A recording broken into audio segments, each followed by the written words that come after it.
다들 잘 지내셨나요? 네. 각자의 삶들을 살고 이제 이 자리에 우리가 함께 모였는데요. 오늘 본문을 준비하면서 우리가 생각할 수 있는 것들, 우리가 느끼고 적용할 수 있는 것들이 참 이 본문에 많이 담겨 있구나, 그런 생각을 했습니다. 그러면서 저에게 부담이 됐던 거는 자칫하면 내가 느낀 것으로 주님의 말씀을 제한해서 내가 느낀 하나님만을 이렇게 왜곡돼서 전달할 수 있겠구나라는 그 리스크를 좀 감지를 했습니다. 그래서 여러분들에게 권면하기로는 말씀을 읽으시면서 제가 이제 이야기한 것으로만 그 말씀을 제한하지 마시고 여러분이 느끼시고 적용되는 것들을 삶에 적용하시고 또 해석하시는 그러한 은혜가 여러분들의 삶 가운데 있기를 기도합니다. 네, 우리 1장을 띄워주시면 우리 본문을 함께 읽도록 하겠습니다. 1절, 네, 6장 1절입니다. 혹시 본문이 준비가 됐나요? 네, 지금 빨리 준비해 주시고 광고보다 본문이 훨씬 중요합니다. 광고 PPT는 재밌게 잘 만들었는데 본문이 이게 준비가 안 되면 예배의 의미가 우리가 왜곡될 수 있고, 또 제가 대표로 우리 예배하러 오신 선한 마음 갖고 오신 분들에게 사과의 마음을 전합니다. 오늘 본문은 6장 1절이고요. 제가 지난 설교 때 말씀드린 것처럼 여러분들 앱 까신 거 있으시면 앱을 이용하시고, 또 아마 열심히 우리 다원 형제가 준비할 텐데 본문을 보시면서 오늘의 말씀을 함께 봤으면 좋겠습니다. 네. 이렇게라도 영민이가 또 여자친구가 생길 수 있을지 모르겠지만, 네. 아무튼 오늘 본문은 그 마가복음 본문이 아니고 요한복음. 네. 우리가 지금 요한복음을 본 지가 거의 1년이 다 돼가는데 아직도 마가복음을 우리 네, 요한복음 6장 오늘 1절부터 2절이 아니라 더 많은 말씀들이 있습니다. 자, 오늘 1절을 보시면 이 일이 있은 지 얼마 후 예수님께서 디베리아 호수라고도 하는 갈릴리 호숫가를 건너 가셨습니다. 이 일은 우리가 계속해서 우리 요한복음 보고 있는데 그 38년 된 병자를 고치셨던 거 기억하시죠? 38년 된 병자를 고치신 후에 왜 안식일을 고치냐 해가지고 안식일 논쟁이 일어나고 예수님이 자기 소개를 하시고 또 자기 증언을 하시고 이러한 일들이 있은 후입니다. 그리고 시기적으로는 이제 신학자들이 한 1년 정도가 지났을 것이다, 그 일이 있었던 이후에, 그렇게 추정하고 있습니다. 오늘은 제가 설교 제목에도 언급드린 것처럼 네 번째 표적이에요. 그래서 요한복음을 저희가 1장 1절부터 작년 한 10월, 11월부터 계속해서 우리가 강해를 하고 있는데 첫 번째 표적은 가나의 혼인잔치였습니다. 물을 포도주로 바꾸시고, 그 다음에 두 번째 표적이 이제 왕의 신하의 아들을 고치셨던 그러한 표적이 있었습니다. 그리고 세 번째 표적이 38년 된 병자를 고치셨고, 오늘 이 오병이어가 네 번째 표적으로 등장하는 네 번째 요한복음의 표적입니다. 이제 지금까지의 표적들을 쭉 둘러보면서 요한복음에 어떤 얘기들이 있었는지 지난 이야기를 조금 말씀드리자면, 먼저 2장에 가나의 혼인잔치 첫 번째 표적이 나옵니다. 그 다음에 3장에 니고데모 이야기가 나옵니다. 그리고 4장에 사마리아 여인 이야기가 나오고 왕의 신하를 고친 두 번째 표적이 4장에 마저 나옵니다. 그리고 5장에 38년 된 병자 고치시고 안식일 논쟁이 일어나고, 그리고 오늘 6장으로 이제 오게 된 겁니다. 그래서 이 흐름들을 쭉 생각하시면서 말씀을 읽으시면 훨씬 좋습니다. 그런데요, 제가 이것들을 쭉 돌아보니까 이런 좀 느낌이 들었어요. 3장과 4장은 니고데모, 사마리아 여인, 왕의 신하를 이렇게 다루시는 그러한 내용이었는데, 하나님이 사람들의 영혼에 관심을 가지십니다. 니고데모의 영혼, 사마리아 여인의 영혼에 관심을 가지시는 3장과 4장을 볼 수 있고, 또 5장과 6장에는 사람의 육체에 대한 니즈를 채워주고자 하시는 것을 우리가 볼 수 있습니다. 실제로 38년 된 병자를 고치기도 하시고, 또 오늘 오병이어의 사건으로 5개의 떡과 2마리의 물고기를 가지고 많은 이들의 배고픔을 채워주시는 육적인 니즈를 채우십니다. 예수님은 이처럼 영과 육의 우리들의 필요를 채워주고자 하셨던 분이셨습니다. 오늘 오병이어 이야기는 또 더 특별한 이유는 여러분 아마 다 잘 알고 계실 거예요. 오병이어 뭔지 모르시는 분 용감하게 손 한번. 네. 거의 없으시죠? 오병이어. 네, 있을 수 있습니다. 자, 5개의 떡과 2마리의 물고기로 5,000명의 성인 남자로 추정돼서 10,000명, 15,000명 이상을 먹이신 그러한 사건이죠. 되게 유명한 사건인데 왜 또 유명하냐면 사복음서에 다 나와요. 이 이야기는 안 나온 얘기들도 있거든요, 복음서마다. 근데 이 이야기는 이 마태, 마가, 누가, 요한 복음에 다 나오는 굉장히 중요한 이야기입니다. 자, 우리 2절로 넘어가서 2절을 보시면 많은 사람들이 예수의 뒤를 따릅니다.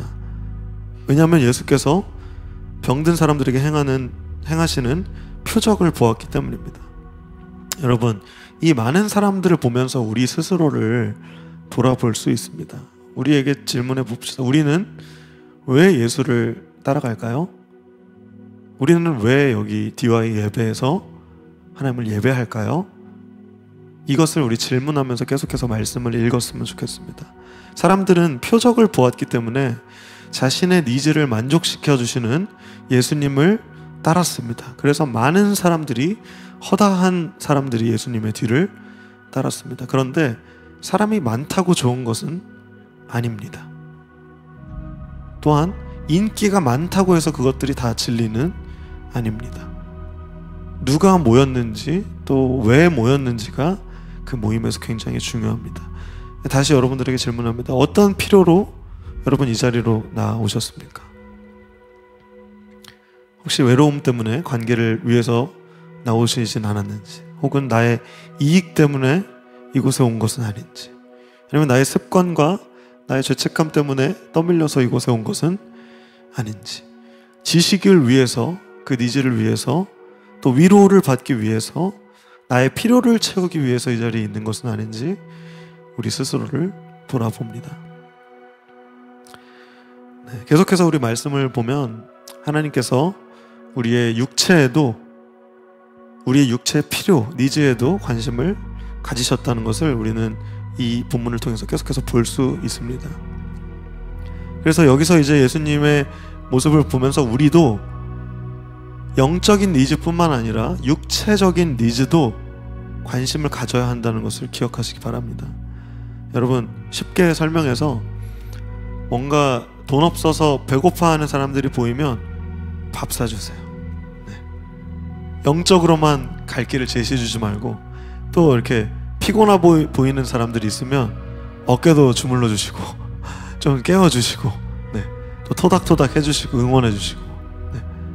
우리의 육체적인 이런 니즈에도 서로를 돌아볼 줄 알아야 됩니다. 왜냐하면 예수님이 그러하셨기 때문입니다. 우리 3절 보겠습니다. 예수님께서 언덕으로 올라가서 제자들과 함께 앉으셨습니다. 여러분, 이 히브리 유대 사회에서는 앉는다는 것은 그 가르쳐주고 배우는 그러한 문화를 반영합니다. 그래서 이제 앉아서 이제 배울 준비가 됐습니다. 마치 우리가 여기서 말씀 가운데 함께 앉아 있는 것처럼요. 4절이 굉장히 중요한 키워드인데, 이때가 유대인의 명절인 유월절 무렵이었다는 사실입니다. 이것은 그냥 시기를 이야기하는 것도 있지만 사실 유월절이 무엇입니까? 출애굽, 이집트에서 탈출한 그 출애굽, 이것을 기념하는 절기가 유월절입니다. 넘을 유, 넘을 월 해서 넘어간 절기예요. 그래서 문설주에 피를 발라서 장자가 죽지 않고 이렇게 그 재앙을 피할 수 있었던 것을 기념하는 유월절이 있습니다. 그런데 이 유월절 무렵이었다는 것은 출애굽했던 이집트를 나갔던 그 이스라엘 백성들을 떠올리게 한다는 굉장히 중요한 이야기입니다. 이스라엘 백성들은 애굽을 떠나서 어디로 갔나요? 좋은 데로 최후에 들어갈 수 있었지만 광야로 나왔습니다. 광야에서는 만나를 먹었어요. 이 만나의 이미지와 오늘 오병이어의 이미지는 분명히 오버랩되는 것이 있습니다. 이 겹치는 이미지를 생각하면서 우리가 계속해서 말씀을 들었으면 좋겠습니다. 우리 말씀의 좀 배경을 더 알기 위해서 마가복음으로 잠깐 점프할 건데요. 마가복음 6장 35절을 함께 보면 이런 배경이 나옵니다. 제가 보내드린 마가복음 6장 35절. 이미 날이 저물었어요. 날이 이제 깜깜한 거예요. 그런데 제자들이 이제 예수님께 옵니다. 예수님, 이곳은 빈 들입니다. 들이 비어 있어요. 여긴 열매도 보이지 않고 곡식도 보이지 않고 시장도 보이지 않습니다. 사람도 없습니다. 이 시간도 이미 너무 늦었어요. 그리고 마가복음 8장에 또 이런 말씀이 나옵니다. 이 많은 사람들이, 8장 띄워주세요. 예수님이 말씀하십니다.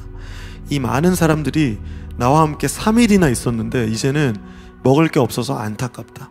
내가 이들을 허기진 채 집에 보내면 도중에 쓰러질 것이다. 이들 중에는 멀리서 온 사람도 있다. 날은 어둡고 빈 들이고 사람들은 굶었습니다. 예수님은 사람들의 이 육체적인 필요에 응답하셨습니다. 이 고통에 공감하셨고 이 문제를 해결하고자 하는 예수님을 우리는 볼 수 있습니다. 5절을 봅시다. 오늘 본문 5절. 오늘 본문 6장 5절로 해주세요. 예수님께서 눈을 드십니다. 그리고 많은 사람들이 예수님께 나오는 걸 보시고 첫 번째 등장인물 잘 기억하세요. 빌립에게 말씀하십니다. 빌립아, 이 사람들이 먹을 빵을 어디서 살 수 있겠니?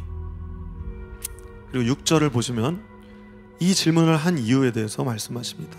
빌립이 어떻게 하나 보시려고 이 질문을 하셨습니다. 그리고 예수님께서는 빌립이 어떻게 할 것도 이미 알고 계셨어요. 자, 그럼 여기서 의문이 제가 들었던 거는 어차피 다 아시는데 굳이 왜 질문을 하셨을까? 이런 생각이 들었습니다. 그런데 우리 삶에도 이러한 엉뚱한 순간들이 사실 찾아올 때가 참 많다는 사실이 우리가 이 말씀을 볼 때 좀 기억해야 되는 말씀인 것 같아요.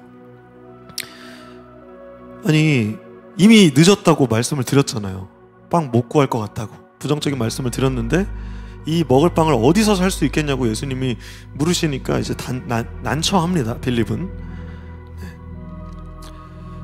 예수님은 많은 사람들이 배고픈 거에 먼저 관심을 가지셨고, 두 번째는 빌립이 어떻게 하나 보시려고 질문을 하셨어요. 하나님은 아십니다. 우리가 어떤 죄인인지도 아시고 어떤 부족한 사람인지도 아세요. 그러나 우리에게 늘 질문하세요. 그리고 시험하십니다. 그리고 이 질문을 통해서 오히려 우리가 해답을 찾기를 원하십니다. 제가 코치님들에게도 되게 많이 말씀드렸던, 팀장님들에게도 많이 말씀드렸던 내용인데, 우리가 가르쳐주는 게 아니라 질문하는 거예요. 질문을 통해 우리는 배워갈 수 있습니다. 저도 여러분들에게 질문하죠. 왜 이 자리에 여러분 앉아 계세요? 이 질문을 통해 우리는 깨닫는 것들이 있습니다. 예수님도 빌립에게 질문하셨습니다. 그런데 이제 빌립은 자기 역량보다 이 문제가 크다는 것을 느꼈습니다. 여러분, 우리는 우리 역량보다 문제가 너무 크잖아요. 쉽게 포기합니다. 이건 내가 못할 일이라고 생각하기 때문이에요. 그런데요, 때때로 우리가 그것을 할 수 있는 능력, 역량이 있기 때문에 하는 게 아니라 역량이 부족해도 꼭 그렇게 돼야만 하는 일이 있어요. 그렇기 때문에 우리가 되든 안 되든 해야 하는 일들이 우리의 삶에 있다는 사실이에요. 여러분, 절대 쉽게 포기하지 마세요. 이 세상에 막 불의한 것들, 어두운 것들, 가치관들, 이런 것들이 너무 크게 느껴지고 압도적으로 느껴져서 내가 한마디, 한 행동 할 용기 자체가 안 날 때가 있다는 말입니다. 그러나 오늘 예수 그리스도께서 질문하시고 대답하는 것을 통해서 우리가 이것을 함께 배워봤으면 좋겠습니다. 여러분, 예수님은 다 알고 질문하셨습니다. 그리고 7절에 우리 함께 보면 빌립이 대답합니다. 예수님, 여기 있는 한 사람 한 사람이 빵을 한 입씩만 먹어도 그 빵을 사려면 200데나리온은 있어야 됩니다. 엄청 돈이 많이 필요하단 말이에요. 그런데 이제 두 번째 인물, 첫 번째는 빌립이었죠. 두 번째는 안드레, 베드로의 동생 안드레가 이야기를 합니다. 이제 안드레가 어떻게 대답하는지 봅시다. 9절 띄워주세요. 여기 사내 아이 하나가 가지고 온 작은 보리빵 5개와 작은 물고기 2마리가 있습니다. 하지만 이것 가지고 이렇게 많은 사람을 어떻게 먹이겠습니까? 라는 것이 안드레의 대답입니다. 여러분, 빌립은 정답을 말했습니다. 한 사람 한 사람 빵 한 입씩 먹어도 200데나리온은 있어야 할 것입니까? 틀린 말은 아니에요. 맞는 말이에요. 만말이에요. 정답이에요. 그러나 해답은 아닙니다. 여러분, 정답은 맞지만 해답은 아닙니다. 예수님의 마음은 왜냐하면 그 배고픔을 먹이고자 하는 데 있으셨기 때문입니다. 그렇다면 안드레의 대답을 봅시다. 안드레는 정답은 아닐 수 있었습니다. 왜냐? 본인도 느꼈어요. 이것만 가지고 어떻게 이 많은 사람 먹일 수 있습니까? 보리빵 5개와 작은 물고기 2마리로 많은 사람을 어떻게 먹입니까? 이런 의심이 있었는데도 불구하고 어떻게 말합니까? 사내 아이가 가져왔다는 거예요. 이것은 정답이 아니라 최선입니다. 해답이 아니라고 느꼈어도 최선입니다.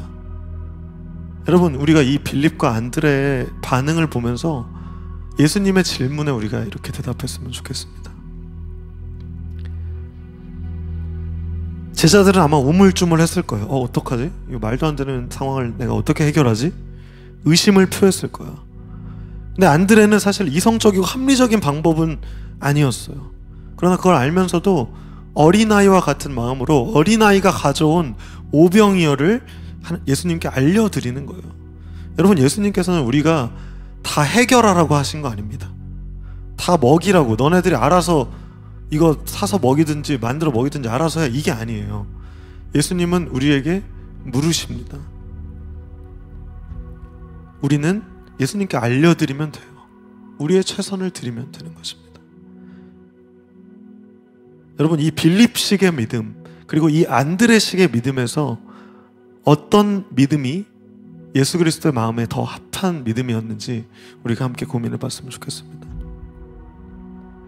여러분, 예수님은 막 대한민국의 의로움을 부활시켜라, 가난을 모두 다 빈곤을 해결해라, 사회 문제를 해결해라, 이러한 것들을 말하신 게 아닙니다. 그저 예수께 기도하는 것, 알려드리는 것, 내 상황을 말씀드리고 예수 그리스도가 하실 일을 기대하는 것을 원하십니다.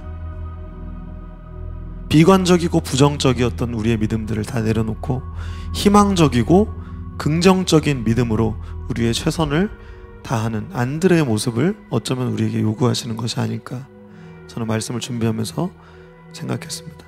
여러분, 우리가 살아가면서 황당한 이러한 예수님의 질문을 받을 때가 있어요. 이해가 되지 않고 이성적으로 납득되지 않는 것을 요구받을 때가 있습니다. 그러나 그때가 기회라는 것을 꼭 기억하세요.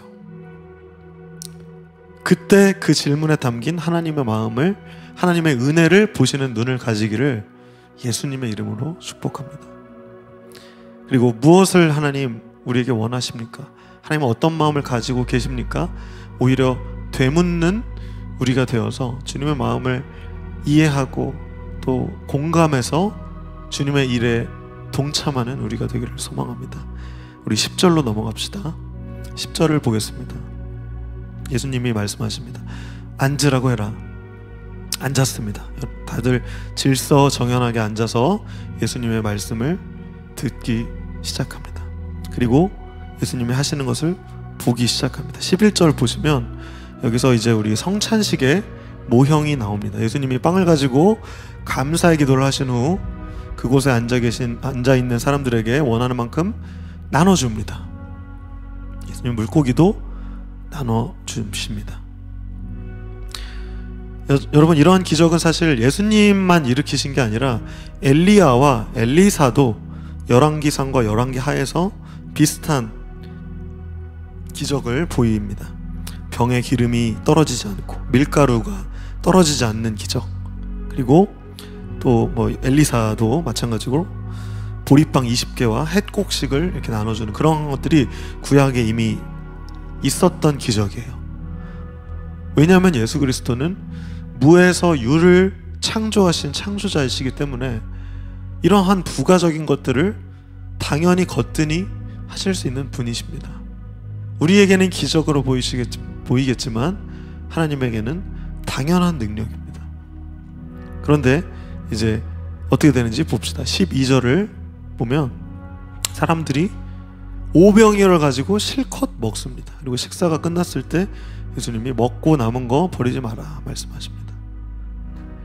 이것이 예수님의 경제 원칙인데요, 이 잉여된 이 남은 것들을 대하는 자세로 경제가 굉장히 관점이 달라집니다. 우리의 문제는 사실 차고 넘치게 먹는 것에서 시작되는지도 모르겠어요.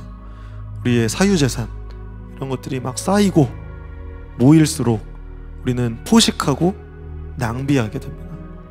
그로 인해서 양극화도 일어나고 빈부격차도 일어나는 것 같아요. 그런데 예수님은 분명히 충분히 먹이시는 데는 아끼시지 않았습니다. 그러나 남은 것에 대해서 아끼셔서 이것을 모아서 12광주리에 모으신 예수님의 모습을 우리는 또한 말씀에서 볼 수 있습니다. 이것을 따라서 우리도 베풀 때 무한하게 베풉시다. 그러나 우리가 인색하지 않게 나누고 남은 것들은 우리가 모을 수 있었으면 좋겠습니다. 우리의 삶에서도 우리의 경제에서도 마찬가지입니다. 14절 15절로 이제 후반부로 치닫고 있습니다. 14절, 사람들은 예수께서 행하신 표적을 보고 이분은 세상에 오실 그 예언자가 틀림없다 라고 말씀하십니다. 그리고 15절 보시면 넘겨주세요. 예수님께서 사람들이 와서 나를 왕으로 세우라는 것을 아셨어요.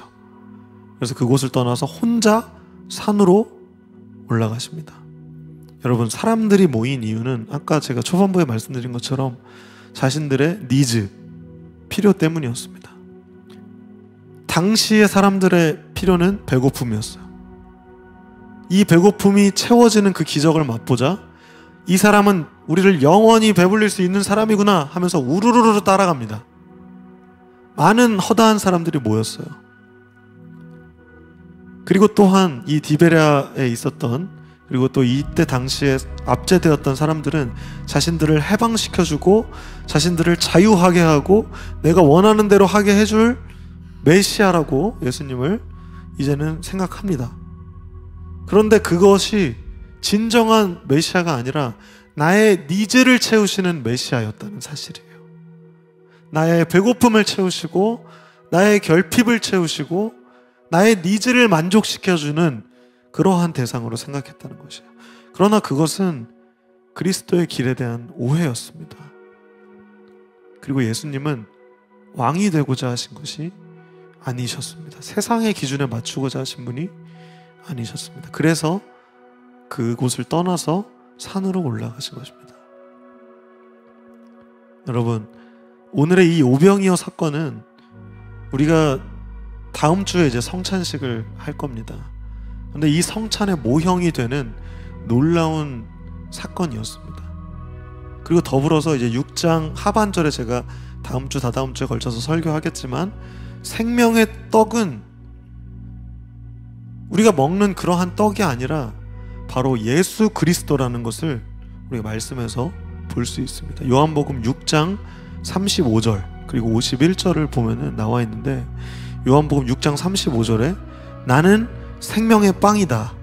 내게 오는 사람은 결단코 굶주리지 않을 것이며 나를 믿는 사람은 결코 목마르지 않을 것이다 라고 말씀하고 계십니다. 요한복음 6장 51절에도 이렇게 말씀하십니다. 나는 하늘에서 내려온 생명을 주는 빵이다. 누구든지 이 빵을 먹으면 영원히 살 것이다. 내가 줄 빵은 나의 살이다. 내 살은 세상에 생명을 준다. 예수께서는 이렇게 말씀하셨습니다. 오늘의 설교를 요약하고 정리해서 결론을 맺고자 합니다. 여러분, 우리는 어떠한 마음으로 이곳에 왔습니까? 우리와 많은 예수님을 따랐던 많은 사람들과 우리는 어떤 것이 다릅니까? 혹시 같지는 않습니까? 우리의 니즈를 채우기 위해 이곳에 있지는 않습니까? 우리의 목적과 세상의 목적, 가치관을 버리고 우리는 이제 예수 그리스도의 그 마음을 생각해야 합니다. 그리고 영원한 생명을 선택해야 합니다. 그리고 두 번째로, 여러분, 이해되지 않는 시험이 여러분들에게 닥칩니다. 모두에게 있는 일입니다. 지금 닥치고 계신 분도 있으실 거고, 또 아직 닥치지 않았지만 언젠가 이해되지 않는, 말도 안 되는 비이성적인 질문이 나에게 던져질 때가 있습니다. 여러분, 그때 그것을 기회로 생각하시고 그걸 통해서 하나님의 뜻을 생각하시는 여러분 되시기를 권면합니다. 그리고 세 번째로, 빌립이 아닌 안드레와 같은 그러한 믿음의 선택, 뭔가 최고가 아니라 최선의 해답, 정답이 아니라 해답을 드릴 수 있는 사람이 우리가 되기를 소망합니다. 네 번째, 하나님은 우리에게 원하는 것을 채우실 수 있는 분이십니다. 여러분 믿으십니까? 여러분들의 니즈를 채우실 수 있는 분이 하나님이라는 사실을 믿으십니까? 그러나 우리의 니즈가 아니라 하나님은 더 좋은 것을 원하시기에 우리의 모든 것을 채워주시지는 않습니다. 쉽게 설명하면, 제가 하이가 단 거를 계속 좋아한다고 해서 단 것만 계속 줄 수는 없는 거예요. 삼시세끼. 그러면 안 될 거 아닌가. 탄수화물 너무 많고 당 너무 많아서 나중에 당뇨병 걸리고 이런 거 다 설명 못하니까 먹지 마, 이렇게 얘기하는 거예요. 그럼 하이는 이제 너무 슬퍼요. 왜 내가 부정당하지? 나는 먹고 싶은데 아빠는 나를 사랑하지 않나? 별의별 생각을 다 합니다. 그러나 나중에는 알게 되겠죠. 아, 이래서 거절하셨구나. 아, 이래서 나한테 그런 질문을 하셨구나. 우리의 모습도 똑같습니다. 우리의 영적 세계에서 우리는 하이와 사실 다를 바 없는 우리의 니즈를 계속해서 요청하고 있는 건 아닌지 우리가 돌아봅니다. 우리가 주님이 충분하게 먹이실 수 있는 분이라는 것을 신뢰하고, 또한 우리에게 충분히 부어주셔서 12광주리가 남을 때 이것을 그냥 낭비하고 버리는 것이 아니라 이것을 거둘 수 있도록 예수 그리스도가 하신 그 모든 것을 따라서 우리가 살아가기를 간절히 소망합니다. 우리의 먹고 사는 문제, 죽고 사는 문제, 이러한 우리의 삶에서의 우리가 우선순위가 꽤 높았던 이 문제들은 예수님이 사실 쉽게 해결할 수 있는 문제이십니다. 그런데 그것보다 훨씬 중요한 영원한 삶과 영원한 진리가 존재합니다. 군중들은 오병이어를 먹었음에도 다시 배고플 것이고, 또 만약에 나사로를 살리셨다고 해서 영원한 생명을 주셨다고 해도 나사로는 다시 죽었을 거예요. 하나님 나라 갔을 것이라는 거예요. 여러분, 그렇다면 우리는 다시 배고파지고 다시 죽는 이 삶 가운데 무엇을 추구해야 한다는 것입니까? 여러분, 썩어질 것에 목숨 걸지 마십시오. 배고픔도 죽음도 없는 그 영원한 진리의 세계, 하나님 나라가 실제합니다. 여러분, 저는 그 하나님 나라를 꿈꾸고 이곳에서 이미 이루어진 하나님 나라를 경험하고 또 재현합니다.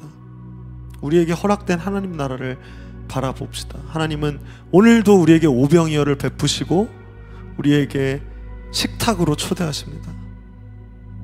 우리를 식구로 삼고자 하십니다. 우리를 가족으로, 우리를 공동체로, 교회로 삼고자 하신다는 것입니다. 우리는 무엇을 보고 있습니까? 우리는 무엇을 따르고 있습니까? 여러분, 우리 하나님 나라를 바라봅시다. 영원한 세계를 포기하지 맙시다. 진리를 쫓아 한 걸음 한 걸음 함께 나아갑시다.